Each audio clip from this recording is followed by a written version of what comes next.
What's going on? How we doing today, Missouri Central? This is the Joe Gaither Show on Missouri Central, home of Missouri Tigers on SI. I am Joe Gaither, and we are back to get things rolling for the 2024 season. Oh my gosh, we had a little bit of a hiatus there after SEC Media Days, getting everything in order, finishing up the last days of summer, but we are back for weekly episodes right here on Missouri Central, the home of Missouri Tigers on SI. You can find us on the Missouri Tigers on SI YouTube channel, or you can find us on Spotify, Apple Podcasts, and Amazon, the Joe Gaither Show on Missouri Central. We are blessed to be joined this week by our usual expert, Joey Van Zummeren. You can find him on the Twitter machine at JoeyVZ_. He will be the star player all through fall camp, but there might be some backups that rotate in depending on availability throughout the semester. But Joey, it's been a couple of weeks, maybe 4 weeks or so. How are you, man? Thanks so much for joining me. I'm good, of course. Thanks for having me, Joe. Classes have started for us this past week here, moved in this past weekend, so it's been going good. Fall camp wrapped up for the football team this past Saturday with a open practice. Is doing a lot of work for what the football team did at Furrow Field on Saturday. But they wrapped up fall camp then. We heard from Eli Drinkwitz and 4 of the 5 captains for the team. Theo Weiss was not able to make it due to, I'm going to use the scheduling or the quotation marks again. Theo Weiss was not able to make it to the press conferences for scheduling conflicts, as the team PR person said. But we heard from them yesterday, and this home opener against Murray State is really creeping us up on us. So a lot to talk about today. Next Saturday, it all gets going. Missouri against Murray State. But let's back up real quick. Thursday for Mizzou. Oh shoot! Even better. Yeah. Be even better, because I'm going to a high school football game tomorrow night to kind of get the flavor started, and then a week. So we're going to be 7? That's 8 days away. That's awesome. Yep. Perfect. Joey, before we get into it, you got a big school load. Did you make it to class on time this week already?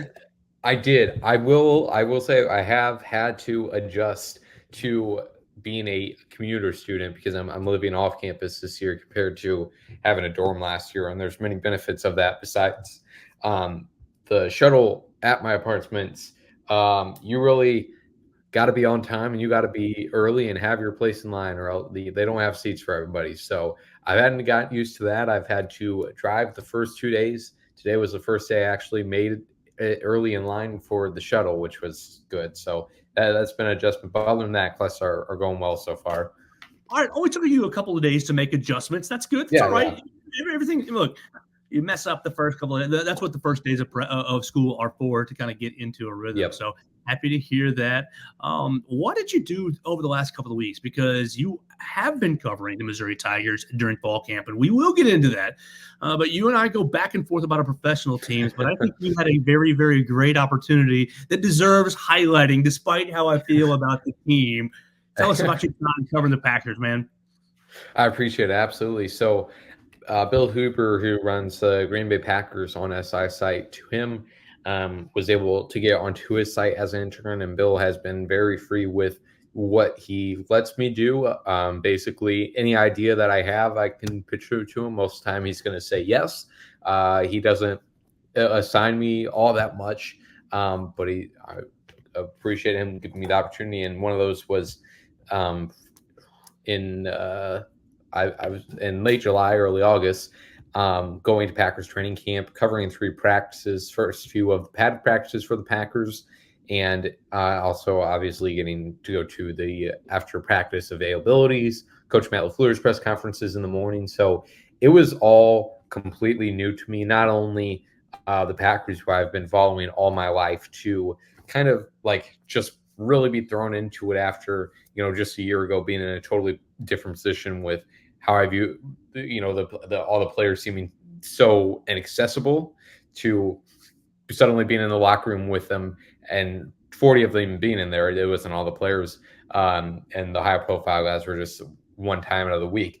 But having 40 of them be in there, be like, all right, got a job to do, and having to go execute that. So it was cool, though. I felt like it was fall camp for me. I understood what a lot of freshmen talk about now, like having to just gain confidence, understand what you're doing before you can execute your talents, your knowledge.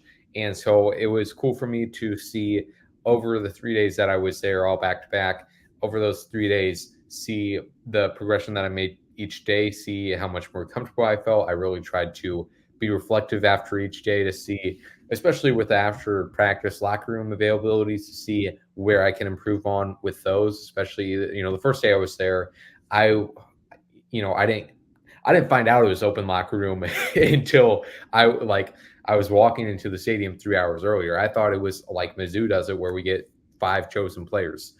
So did not have a bunch of stories prepared. So I almost just used that day to get used to everything, practice my skills, and then over the next few days actually come with a plan. So all in all, great experience that I was very grateful to have this early in my career. And you wore a hazmat suit all 3 days, right? No, I didn't feel the need to do that. I would have if I had to go to Chicago. Well, Joey's now radioactive after spending 3 days in Green Bay. But congratulations, that's awesome that you got to do that, and hopefully that will just lead into more opportunities in the future for you. That's great, man. I'm really excited for you. Hopefully, I appreciate it. Well, let's you opened up with Theo Weiss. Why don't we start right there? Missouri has wrapped up fall camp. You've got 8 days, as you just outlined, to the season opening game against Murray State, and we'll talk about Murray State here in just a moment. But Theo Weiss and a scheduling issue keeps him out of an availability. It's now come out that he was arrested for what? For failure to appear. And for those who are keeping their noses clean, listening to the Joe Gaither Show on Missouri Central, that's when you get in trouble for something.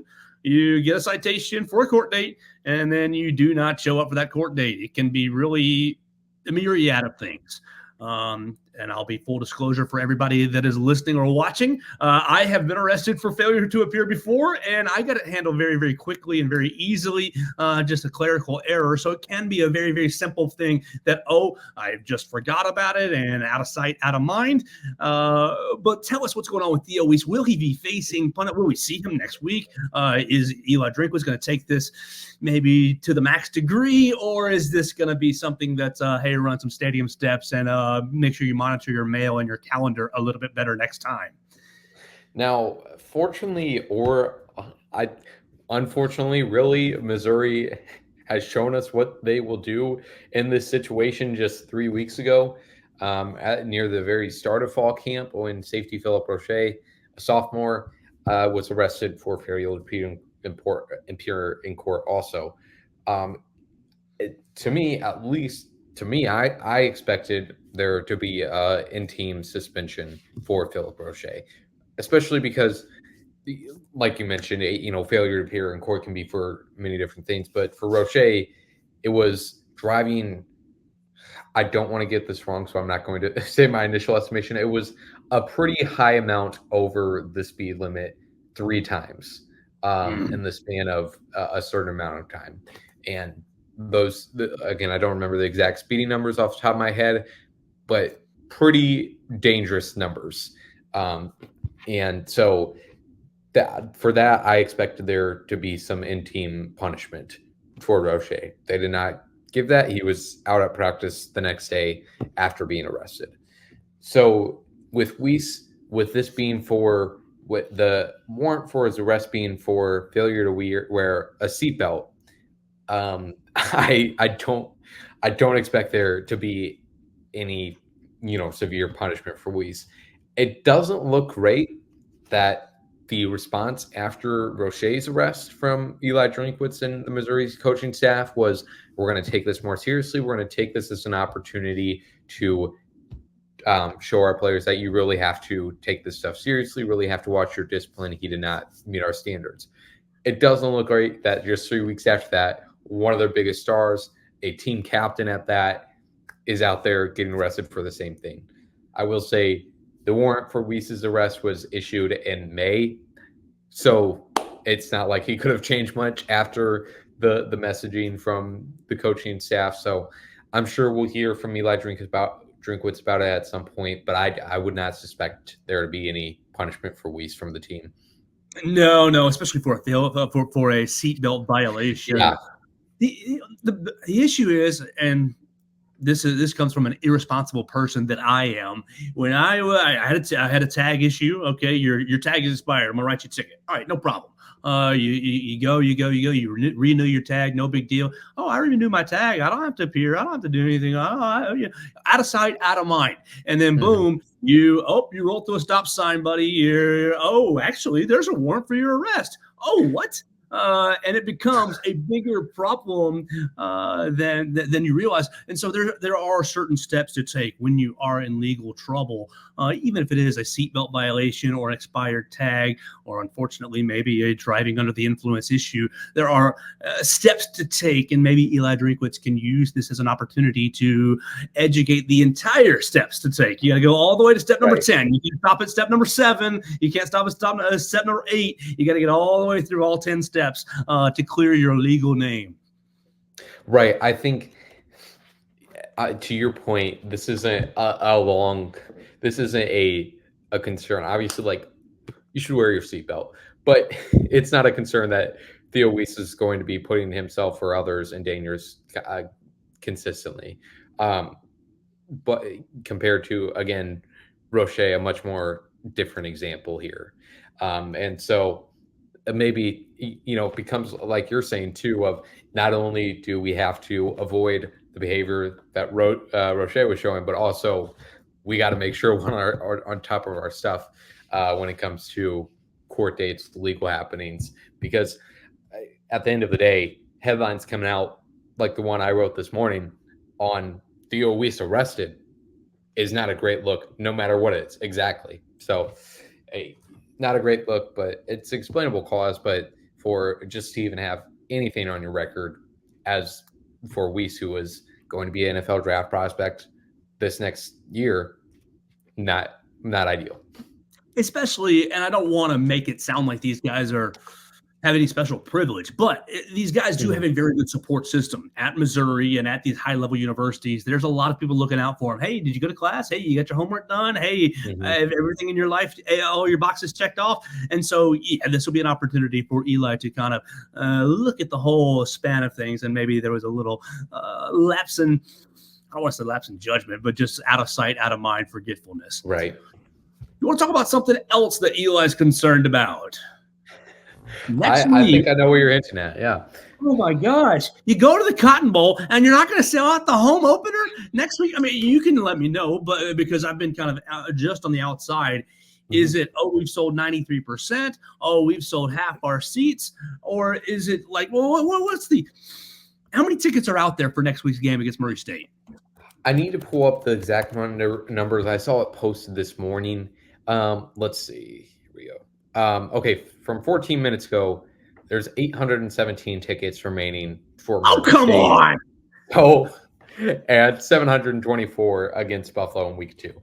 So, like, I think it's more so the politics of it that Drinkwitz cares about it. They have their last 5 home games of 2023 still sold out, so they want to continue that streak. They want to be able to say, we sold out our home opener.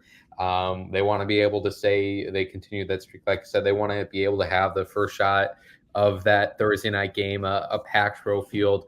I don't think he really cares if people start leaving in the third quarter when Missouri is probably running away with that game. But as long as they can say every ticket was bought and make it look good on TV, I think that's the main thing he cares about. But it certainly is interesting because, we've talked about it many times on the show, just relating back to his press conference after the Kansas State win. And this was 2 totally different situations, but 2 times where Drinkwitz gave against Kansas State, it was a scolding, a parental behavioral talk, but compared to now, just urging and marketing type thing. But he's certainly showing he's not afraid to call out the fan base when he feels they're not in the wrong in this case, but when he wants them to take action.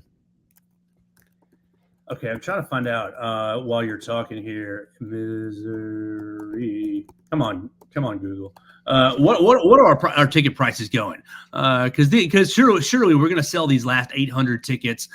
There we go. There we go. Okay, Murray State. Here we go. We're gonna sell these last 800 tickets. Oh my gosh. Okay, section 311. You can get in for $11. Come on, these have to go. These have to go today. If you're going to be a serious program getting to the college football play. Yeah. Look, if you are a college football playoff team, and if you're a fan of a college football playoff team, obviously the Oklahoma game down the road is going to be the marquee game, and we all want to save our money for that. But don't you want to be a part of the journey? Don't you want to be a part of continuing the growth and the journey to get Missouri to the college football playoff? Come on, Tigers fans, go buy up those tickets. Yeah, you are echoing a lot of what Eli said yesterday in the last in his last answer of the press conference. Of we need people to think we take our college football program seriously, and we need to, exactly what you said, to not circle your calendars for a local home game, but you have to embrace this team. It doesn't matter who they are playing, show up for this team. And I know a lot of the response was, never mind. I know a lot of the response was from fans was just don't play on a Saturday. Then like, why was Mizzou still playing on a Saturday? They're at this, or on a Thursday at this point. They're a premier SEC team going into this year. Just play on a Saturday. I understand that. I understand this isn't like NFL games in very accessible cities. A lot of people are going to be traveling from St. Louis, traveling from Kansas City, traveling from those greater areas, have work in the morning, even if they do live in Columbia, where it becomes a challenge. But at the same time, like he said, like Drinkwood said as well, it doesn't matter if we're playing Thursday, Friday, Monday, any day of the week at Faurot Field. If we're playing there, we should sell out. And okay. I'm going to jump in on your Thursday night. Isn't next week Labor Day? Next weekend is Labor Day. Exactly. Roll you're off on Fridays, gentlemen, or ladies, or maybe you're not, but you're off on Mondays. Go ahead and get that request off for Friday and have yourself the Friday, Saturday, Sunday, the big weekend. Exactly. I like that's a good way of thinking. And also, I'm not trying to sell tickets for this year. I don't care if it sells out, but I will tell you, I was impressed with this deal they're offering now, where you can get a family pack, 4 tickets, and all-inclusive food and drinks, like for $99. And though obviously you're probably paying a little bit more per ticket than the cheapest one, but a food and drink, a snack and a Coke will cost more than a ticket, really. So let's we're focused on the Murray State game, but let's think about it conceptually. Yes, you bring up a great point. Really, a Thursday night's going to be a challenge for everybody to get to. And okay, maybe Eli is having a little bit of an overreaction. You have less than 1,000 tickets left. You've basically sold it out. You're going to have a big crowd there, but you want to have the optics. So let's dive into Eli's kind of point. Is Missouri? Do the Missouri fans? Are they really at that point of high-level football? Is it really that fever pitch of we're going to support our program, whether they're playing in Timbuktu or whether they're playing in whatever country, whatever planet in Mars? We're going to support them. We're going to find the channel if it's on some random streaming service. Should we be taking this as a sign of a lack of passion in the Missouri fan base, or is this just a combination of special circumstances? I don't want to bash the fan base, but the one thing that I thought of, Joe, you would be able to attest to this. If Alabama is opening the season with Western Kentucky, I'm pretty sure that game is sold out now. If they were playing on a Thursday against Western Kentucky, I have no doubt that would sell out as well. So, of course, there's these circumstances of it being on a Thursday night, but again, if this was those blue bloods that Missouri is, objectively not at that point yet, don't have the recent history to build that up to that point, but they are aspiring to be. I guess you could say if they build it, or if you build it, they will come, and they haven't built entirely it yet, but I do think they have the results to back it up. As Eli said, they are the number 11 team in the nation coming off a Cotton Bowl win. So they have the results to ask for people to sell out games like these. They weren't, Drinkwitz wasn't going up there during his press conferences in 2022 when Missouri was really struggling during SEC play, when, it was straight up embarrassing for some of those late season games when it was cold. The 2022 game against Kentucky, I mean, I think I saw the same amount of people in the stands for the Missouri high school football championships this past year. So he wasn't giving these passionate asks then. He has the results to do so now. So I do think, again, not to bash the fan base, but those Blue Bloods, it would happen if they were playing on a Thursday night, no matter the opponent. I think I'm with you there. You look at the major brands there; those fan bases are crazy, and so you got to up we got to stir up a little more hunger in the Missouri Tigers fan base, and that is on Eli Drinkwitz to continue to do, and he can do that by winning games. So let's talk about fall camp. What have you learned about the Tigers for the last 2 weeks? Obviously, Brady Cook. We have exhausted Brady Cook. We've exhausted Luther Burton. We've exhausted the defensive line. What have you learned over these last couple of weeks watching Missouri? And obviously, you had some time watching practice on it this past Saturday. What's the biggest? This is something I didn't think about in the summer, but will be a factor this Missouri Tigers football season. I don't know what it's like at Alabama for you, Joe, and the rest of people at Bama Central, but for us at practice, we get just around 40 minutes each day of only individual drills. Now, there would be a few times where they would open practice with goal line. There was one time where we saw a no huddle drill where they just did running back carries. And in both of those times, it was just a scramble because that was the only times we were seeing the lineups to get as many numbers down as possible. And I was not writing in a straight line. I was just writing any number down I saw. So it was just like a spider web of numbers everywhere that I had to decipher afterwards. So there was, a few minute details that we got from that I thought the backups were honestly a more interesting thing to see. There wasn't too many. They might have said there was open competitions on the starting units, but usually there's not too much, or there's an obvious guy ahead. So as far as those of what we learned, Marcus Bryant has seemingly won the left tackle job, the SMU transfer. He's seemingly won it over Javen Richardson, the JUCO transfer. I haven't seen much from Javen Richardson in practice just because I'm watching the ones most of the times in those drills. But Marcus Bryant, I can also tell you, is not only passes the eye test on the field, but passes physicality as well. We interviewed him a few weeks ago, and he walks into the room, and I was looking down at my phone, and I see exactly. I see somebody's hip. I'm like, oh my God. I don't think that's Nicholas Deloach, the smaller corner. I'm pretty sure that's Marcus Bryant walking right by me, and it certainly was. So just a very powerful guy, comes over from SMU with plenty of experience. The adjustment for him is going to be not only SEC defenders week in and week out on the edge there, but also the wide zone, outside zone that Missouri likes to run, especially in the running game. So that will be adjustment for him. He talked about that, but I would say to replace Javon Foster at left tackle, Missouri found a good guy to do it. Then at left guard, Oklahoma transfer Caden Green. Can we sit right here for a second? Yeah. Okay, Caden Green transfers from Oklahoma. Huge buzz. Okay, rivalry, yep. Oklahoma, Missouri rivalry, big buzz. And, okay, the Oklahoma fans are, y'all paid him X million dollars, blah, blah, blah. And who knows what the actual number is. Of course, there is an NIL at play, and we're not going to be dummies and say it's not at play. But who knows what the actual number is. But you're hearing, obviously, the rival fan bases say, y'all paid X million dollars for a guard. Okay, is that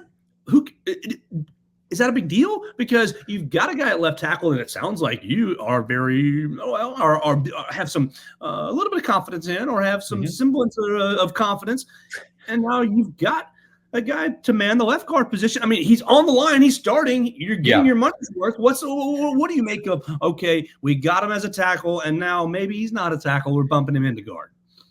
It is interesting because with NIL and how we view it, it's becoming more and more like NFL free agency.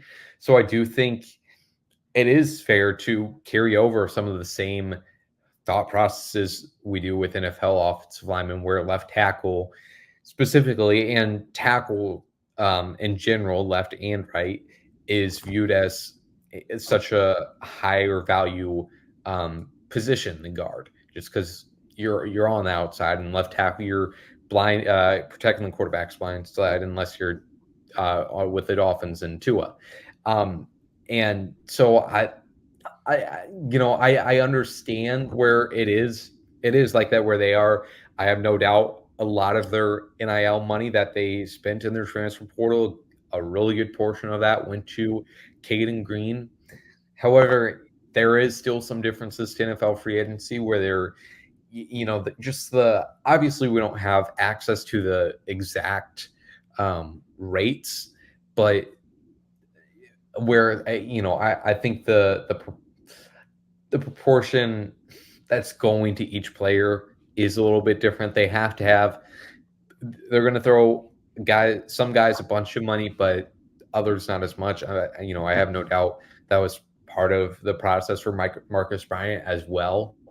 So I understand why Oklahoma fans would criticize Missouri for that, and I think it is a solid point. But from what we heard from Drinkwitz, so Caden Green did start out left tackle throughout the spring, and then Drinkwitz said that Caden Green could also play left tackle, but he said he will do whatever. Caden Green said he'll do whatever is best for the team to win. So because I'm getting money. Yeah, I don't know what really went into that decision. I don't know if Caden Green has a preference of either left guard or left tackle, or what's the deal there. But end of the day, I understand where Oklahoma fans are coming from that. At the same time, though, I don't think this is a misstep for Missouri. I think you got to put your best five out there, and if they're paying Caden Green a buttload of money to play left guard, then so be it. You got yourself a quality transfer, and now you've got yourself. It sounds like Eli Drinkwitz has a little bit of confidence in the offensive line. So, put your best five out there. If you paid them, doesn't matter. This is the NIL game. That's the way it goes now. And I will say too, a lot of it is that idea of the best five, where even if they were completely fine with throwing Caden Green out there at left tackle, Marcus Bryant is too tall, way too big to play guard. So maybe they didn't like their depth at guard at much. So they slide Caden Green over there so they can have Marcus Bryant over there at left tackle too. All right, we're going to wrap this up, and because next week we will be doing an all-in on Missouri, on Murray State. If you're game with that, Joey, or one of your colleagues, we'll assign one of your colleagues or yourself. We don't care. We just need to dive into Murray State next week. We want to wrap this up by asking you, with 8 days until it kicks off, look, we've done this 3 or 4 or 5 different times. What is the biggest concern now for Missouri with 8 days left until the season kicks off? I think Eli Drinkwitz would tell you selling those last 800 tickets. For me, maybe it is. Maybe that's priority number one. For me, I would say the big question I have on this team is what a lot of the national media is picking up on is just the defense in general, but also the defensive secondary. The losses of Chris Saban-Strand and Ennis Rakestraw, I think people are going to appreciate what they did for Missouri a lot more this season when they're gone than they did last year and in 2022. I have confidence in the 3 guys that are going to be the main guys at cornerback, Drayden Norwood, Mariana Pride, and Nicholas DeLoach, seemingly. I have confidence in all of those guys. However, it does feel the defense as a whole, and specifically the secondary with the production they have to replace there, but the defense as a whole with all of the questions they have, can Johnny Walker take over for Darius Robinson production wise? Can the linebacker room, losing 2 starters as well, even though Chad Bailey wasn't available for last year, you're losing Tyron Hopper, and now you have 2 transfers coming in at Mike linebacker. How are those guys going to gel in? At safety 2, you're losing J.C. Carlisle, so you're going to kind of have a group effort to at safety now. A lot of guys being rotated in, I'm sure, and probably the biggest thing of it all, and a lot of things that the national media is commenting on too, they lost their defense coordinator to, at the time, when he got hired by LSU in January, February, was the highest paid assistant in college football.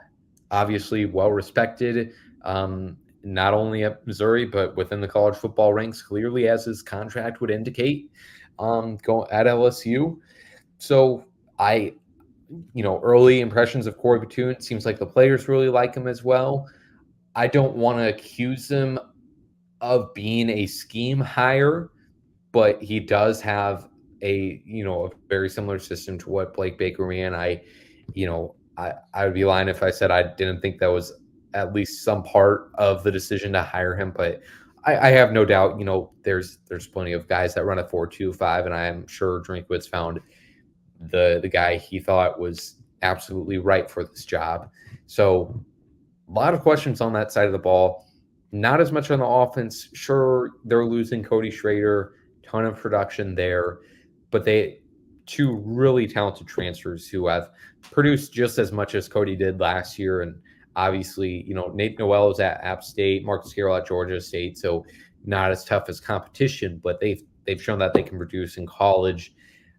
Luther Burden is probably going to should absolutely have his best year of his college career. It's going to be the first year, his freshman year that Missouri kind of held him off a little bit, and Eli Drinkwitz is still playing calling, so he wasn't in the slot as much either. His numbers in the slot jumped up in 2023, which really makes him better utilize his yak. And then offensive line, we just hit about on as well. They're losing 2 starters there. 2 really talented guys to replace them. Brady Cook is going to expect to have a really good year. So no big questions on the offensive side of the ball. It's going to be if that defense, they don't have to be a top 10 unit in the nation. They just got to keep this team together, keep them in games, make the plays at the right time, and then we'll see how far this team can go. Well, the good news for the Missouri defense is they don't have to be good through the first 4 weeks to win. They still got a couple of weeks to kind of get their feet underneath them until that big trip to A&M. Joey, quick story before we get out of here, and we appreciate your time. Everybody go follow Joey Van Zummeren at JoeyVZ_ and follow Missouri Central at Mizzou SI on the Twitter machine. I have played 1 game of college football 25. The week after SEC Media Days, I spent a day with a buddy who is a big Tennessee fan, and he played Tennessee, and me and my cousin, we said, okay, I'll play second and fourth, you'll play first and third. We just wanted to try the game out. I hadn't tried it yet. I don't have a new generation Xbox or whatever, and I spammed Luther Burden like crazy. That I got a game-losing interception at the very end. I got a couple big play touchdowns to him, but my buddy kept figuring it out. He's like, okay, next time Joe is on in the fourth quarter, guard, was it number 3? Guard Luther Burden, and that ended up being my demise. I went to the well too many times. Yeah. Eventually, he's going to get quadruple covered. That was exactly kind of how it played out on the last drive. I was on the right outside the red zone, feeling, we're about to win this game, and right into So a lot of fun. We cannot wait for the season to get going. Make sure you follow Joey Van Zummeren at JoeyVZ_. Follow Missouri Central at Missouri Tigers on SI. You can just type Missouri SI. It'll be the first thing that comes up in your Google machine. Go ahead and like, rate, and review the show on Spotify, Apple Podcast, or Amazon. And subscribe to the Missouri Central YouTube channel. There's going to be a lot of fun interviews popping up right over there as football season continues. And the weekly segments of the show will be right there as well. Joey, we'll talk to you next week to talk about Murray State, the Racers. Absolutely. I mean, that's close to my hometown in Illinois. So, I guess I have that at stake there. Looking forward to that. Other than that, like I said earlier on, I don't think it's going to be all that exciting of a game, but we'll get the vibes of college football season being back in Columbia. Thanks so much for your time, Joey. Have a great week. Absolutely, of course. You as well, Joe. Absolutely. That's going to do it for our weekly segment, and we will be back next week to talk about Murray State and if Eli Drinkwitz sells out the game or not. Go ahead and buy you a ticket. They're $11. Well, we want to hear your experience in the comments section at JoeGaither6 on your favorite social media machine or in the Missouri Central YouTube channel in the comment section right there. We'll get out of here for the week, and we'll talk to you next week right here on Missouri Tigers on SI.